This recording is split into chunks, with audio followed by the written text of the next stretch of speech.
Hassan Hillech, a Syrian refugee who came to the United Kingdom, has argued that he should have the right to SA in Britain because of what happened to him in his past. He was hauled before the court, having behaved absolutely abominably the week before Christmas in Weymouth, and nonetheless, he had the brass neck.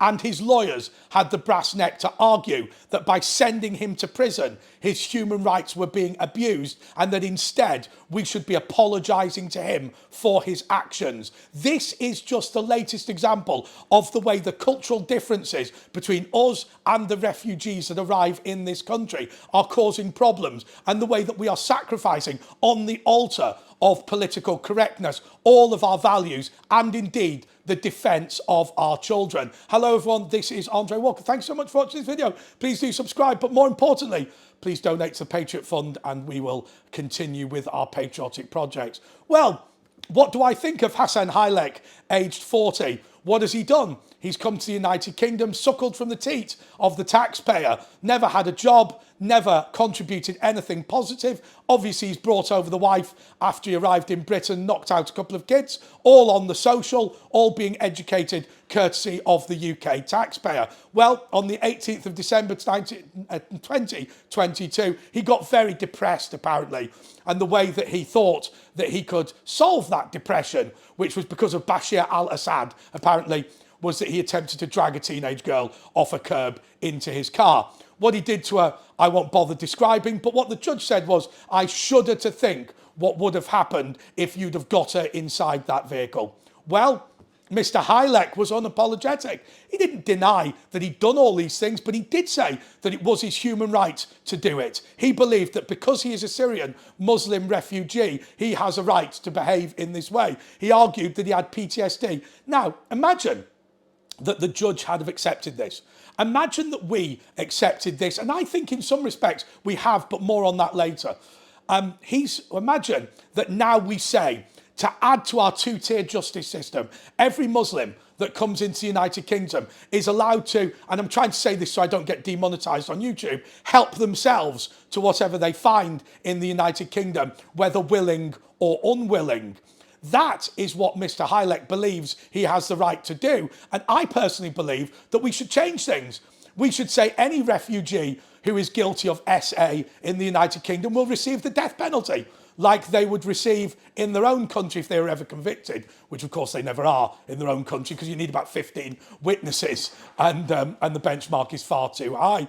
But he believes that he has the right to do this. And actually, I think that that right of a Muslim man to help himself is something that is generally accepted within the community in this country. Not by everyone, but by an enormous number of people, enough for it to be a problem. Why in Rochdale and Rotherham did the wives of these men not take any action at all? Why were their families not upset? Why was there a WhatsApp group in which mothers, wives and daughters all talking to each other were absolutely sure that these women deserved what they got, and it was only the right of their husbands, fathers and brothers to do what they did?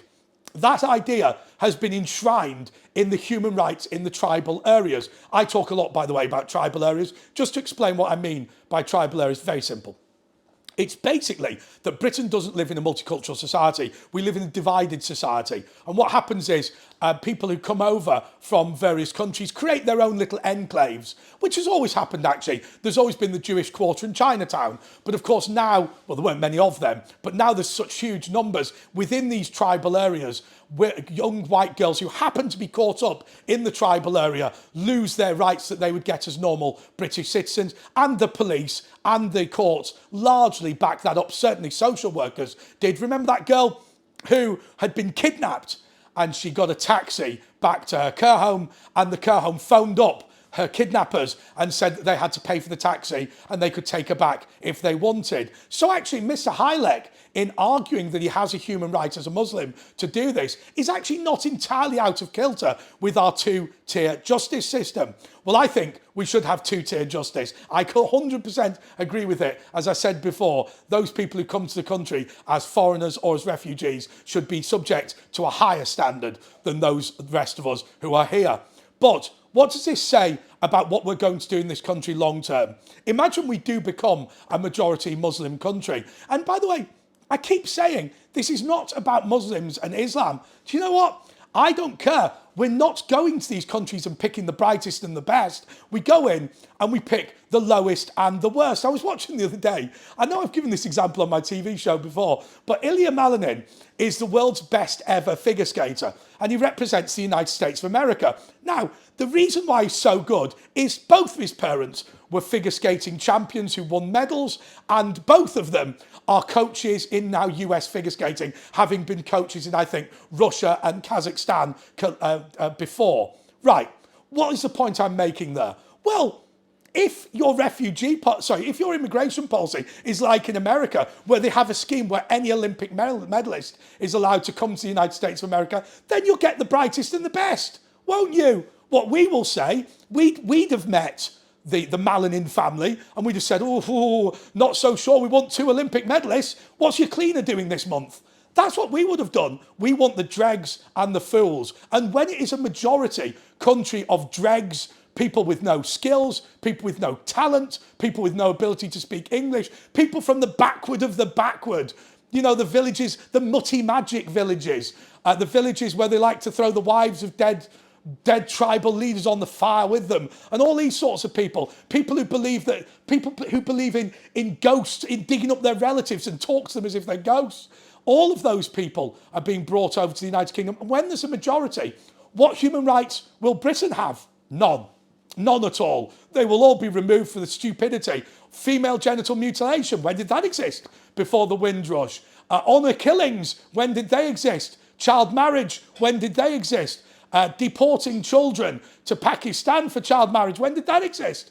Before all of these people came here. The lowest and the worst is our immigration policy, and it needs to stop. Hassan Hillech gets 2 years and 10 months in prison. They'll cut that down pretty quickly. For good behaviour, they'll probably give him a knighthood. He is what is the future of this country. Someone who has been brought to this country and told that money, housing, and the abuse of people is only his right, that he deserves it. Come on, you had no job in Syria and got booted out of the country. You've earned it. You've done so much for Britain.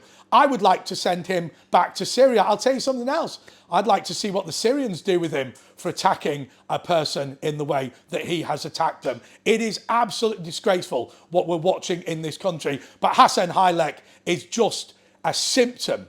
He is just an example of what we've seen more generally right across the board, and it's time that we should stop it. Thank you so much for watching this video. I want to talk to you a little bit about the Patriot Club. I want to say to you that we are supporting people who are fighting back for this country. We sometimes send them a couple of quid. I'll tell you a great example for those of you that are new viewers. We had someone called the Gloucester Perv who had been groping women.